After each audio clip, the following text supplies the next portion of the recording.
Yes. Okay, hi everyone. Hi. Thanks for joining me. Thank you, thank you.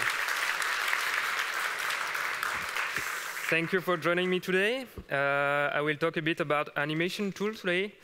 So first, a bit of presentation. I'm Pierre Mervaillie, known as Yadoum online. And I'm working right now as lead artist 3D in Nola Roads, Paris. We don't use yet fully Blender as a main pipeline tool, but I've been around in the Blender community for a while now. So you maybe have seen some of my work around. For example, the Guilty Gear shader tutorial, or the most recently, the character rig pack for Grease Pencil. So my main focus are 2D animation as well as NPR rendering, like cartoon rendering, lots of drawing animation and stuff. So, few disclaimers first as well. I will talk about animation tool, but I'm not actually a programmer by myself. So I make code that works, but don't make codes that kind of are production ready. So it's mostly to show an idea, to show what I have in mind, and also I will add that I'm not an animator also. So I probably will say something that is not very correct, or I will do shortcuts maybe. But sorry for all the animators that are over there. So today, as I said, I will talk about animation tools. So I will present 3 of them. First is Animation Sketch. The second one is Silouhette Sketch, and the last one is Grease Pencil Full Bake. So why do I present those 3 together? It's because they are centered around one idea, which is I find the overall workflow of animation that is widely used today as very complex, and for beginners, it's very hard to learn. It's very technical. So my idea is to say, okay, that's a bit too technical. Let's go back to an artistic skill and say, let's go back to drawing skill. Like, it's very easy to draw, and since we have that awesome feature which is Grease Pencil in Blender, it's become way easier and opens a lot of doors. So what is the issue with the current workflow of the animation? It's not like a big issue. I mean, it's a widely common workflow, so like Pixar use it, and so it's a great movie with it.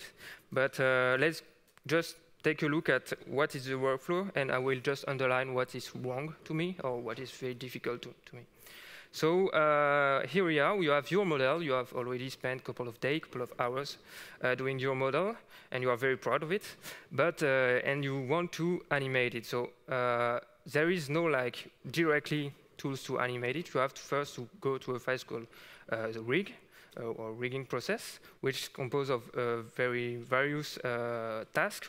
For example, like building bones, adding skinnings to the mesh, adding controllers all over the place, also adding constraints, adding drivers, adding shape keys, and if you are lucky, a bit of code as well. So yeah, it's very technical. I mean, for complete beginners, it's like a huge stop, like the no-no kind of things, because it's very technical. It's like a lot of very abstract things that curve, a bit of code, a bit of tweaking values. So I think it could be like greatly improved as for the user experience. So now you have your rig. You can start to animate, but in this workflow, you actually kind of animate in a stop motion-like. You have all those abstract shape around, and you have to move them in the frame. So it's like it's not very clear. Like you have those circles which are colored, and you don't know exactly what they do. It's not very clear. Although you have on top of that a lot of tweaking values, which I really hate, because I don't know what it is. Like you have the bendy bones down the bottom. You have in X, in out X. I don't know what it is, and I have had to tweak it. I don't know. So to sum it up, I think the current workflow is very technical. It's not for beginners, very hard to use and to learn for beginners. Not very intuitive. I don't know if there is animators around there that kind of try to explain their work, what they do in their daily job. I don't think you are like, I think you have trouble to explain what you do. It's not very intuitive, it's not very like common. A bit about tweaking values. you are actually tweaking values. You not express yourself. You are tweaking the position. Yeah, and what I heard the most is about other animators is like, okay, I'm going to do that, but I'm afraid I'm going to break the rig. It's not about expressing yourself. It's about, I don't know if I can do that. I will break something. I'm not sure. It's very complex, and so it's not about expressing yourself. That's the point. So what is the solution? I've already spoiled it a bit. I think drawing is the solution. It's been there for a while. And since it's been there for a while, I think we have to learn from the people who did it. I mean, there are centuries of good drawers, and I think they have process and they have habits that we can use for animation. So I will quickly introduce the drawing process that I will use to introduce the tools after all. So if you're taking art lessons or drawing lessons, or if you're interested by yourself of drawing, it's common use to do that process. So let's picture you have a figure in front of you, characters, and you want to draw it on your white sheet. So what you will do is start with energy lines. So I don't know if it's the correct term, but it is anyway. So first is like big stroke. It's just about just drawing the movement, the energy, where the movement goes, where the energy is, where the weight also of the character is. So it's very free to use, very easy and intuitive to do. It's just we are not thinking about a character, you just throw energy. On top of that, you will add proportions, of course. And after that, you will draw the silhouette of the characters. Silhouette is also very important. It's not about like saying like, okay, I'm gonna be very precise. It's also carrying the energy of the animation on top of it. So to sum it up, first we draw the energy lines, and we build the proportions, and then we refine the silhouette. Just to prove my point, I will take an example, a well-known example. I don't know if you have saw this video. It's really funny to watch. It's actually a character from Overwatch, but in this video is the slow-mo of the animations they use.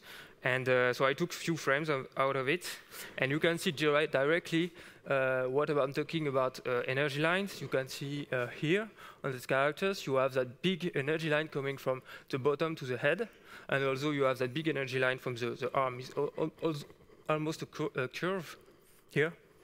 And also for the silhouette, you can see there is a big smearing effect on the leg. So that's about the silhouette. Okay, I'm gonna just grab a drink. Let's see.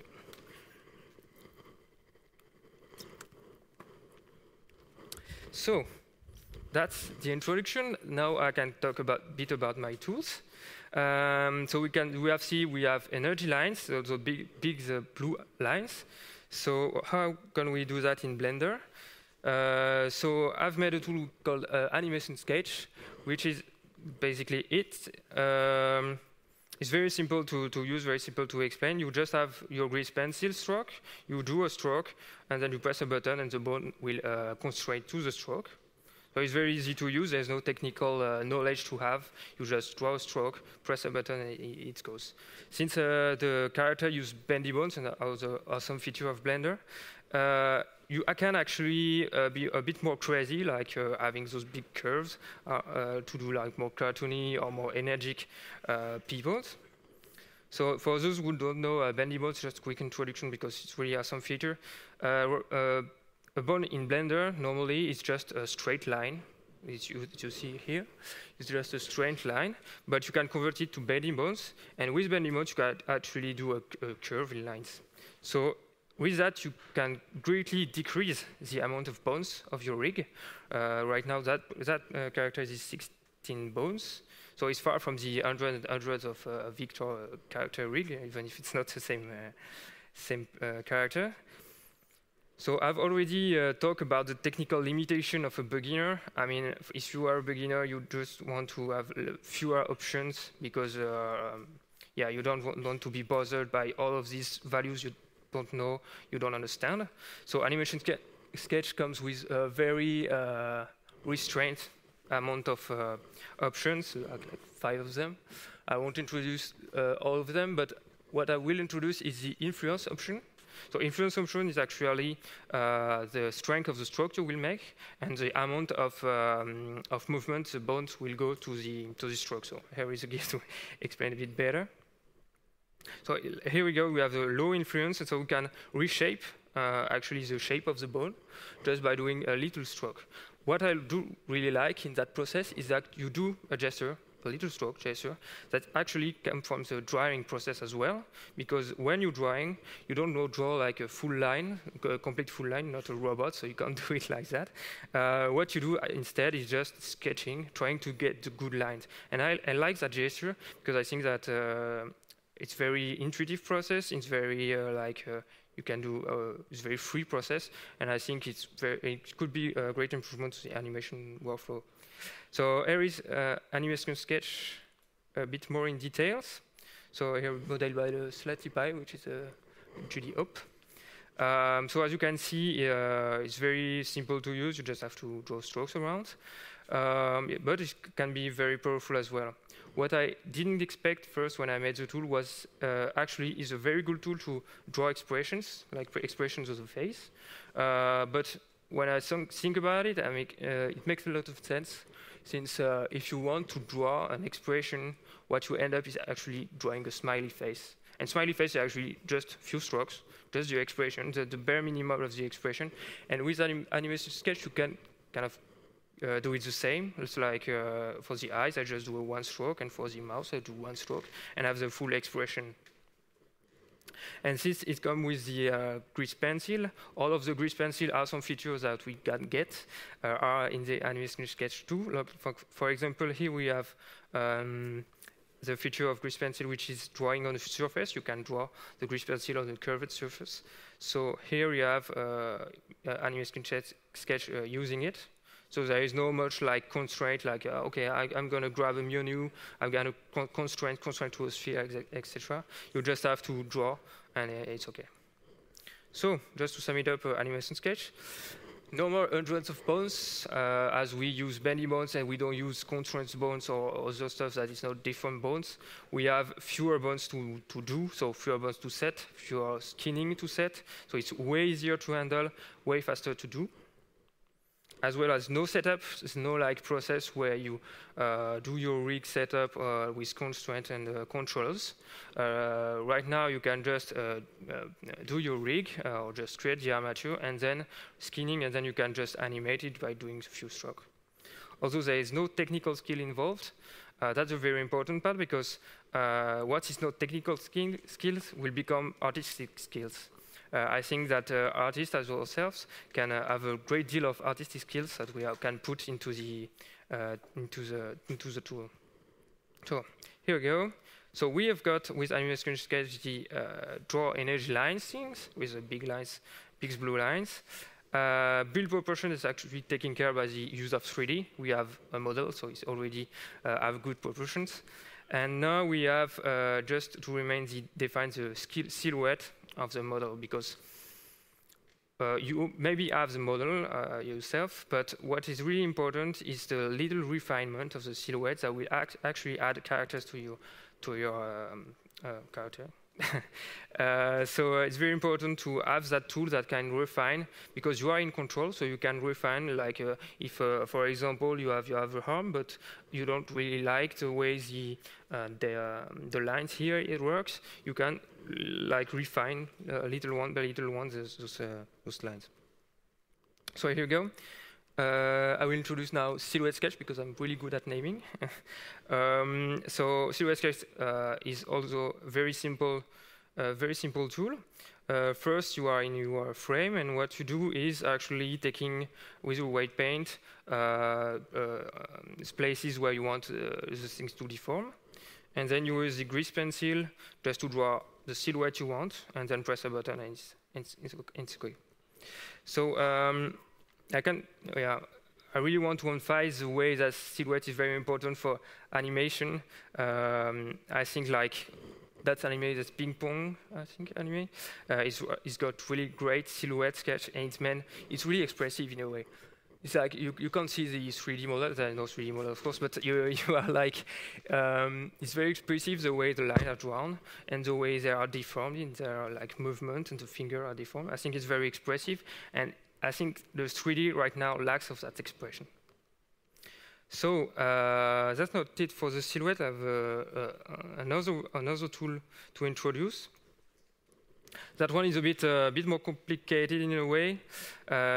It's kind of on hold right now because I think it's too complicated for beginners and it's a lot of technical skills as well. So I will take just, for example, a quick fan art I made in grease pencil. So yeah, that's it. So if anybody recognizes it, like Luco from Studio Trigger. So everything is in grease pencil, but actually animates the characters in 3D. So I will just explain the workflow. First, I model and animate the model in 3D. Then I render in freestyle, and then that freestyle will be baked into a grease pencil layer using a script. I forgot the name. Sorry, I forgot the name of the developer who makes the script. It's really awesome script. I hope the 2.8 web version will get it. So yeah, everything is baked into a grease pencil layer, as you can see here. So it's a bit weird, but everything is kind of 2D. At least you can use 2D tools to actually improve your silhouette, redraw part of it, erase the glitch of 3D, because there are a lot of glitches in 3D that you have trouble to in the animation to actually fade or actually remove. So now you are in 2D animations, you can actually do whatever you want. So for example, I have a screen that I've remade, so I've improved the silhouette. So here is the bake, actually, and here is the refinement of the silhouette. You can see that the characters got way more character and way more is way more dynamic, like you can see on the elbow or on the foot, like in the air. So yeah, the grease pencil full bake is really cool in a way, but as soon as you are baking everything into grease pencil, you can't go back. So you have everything in grease pencil. That's cool, but it's kind of limited right now. So we are done with both the tridimensional lines and build proportion. We are done also with the two last tools as define silhouette. So what's next? I know there is a lot of discussion about animation 2020, a lot of features that come from grease pencil, and a lot of stuff that kind of merge 2D and 3D. I know that Daniel will have a talk about that later on. I think it's a great way for beginners to actually get into animation, because they are more focused on their artistic skills rather than technical skills. Although I think VR will be on the board right now, because it will be quite kind of awesome to have animation sketch with your VR headset, and you just draw a bunch of your characters in 3D. But I know that not a lot of people have a VR headset, so probably on hold as well. So yeah, that's it for all the tools that I would like to introduce. So you can find more info on the various websites. You can download animation sketch on Gumroad as well. So please do, and please test it. As I say, I'm not a programmer, so there will probably be like hundreds of bugs. Sorry about that. But you will get just a feel of it. And I think that the most important part is just to see where it's good at, and if you like it in that way. So thank you very much, all. That will be a short one, but I'll leave you talk with your neighborhood as well. Thank you all. Have a nice day.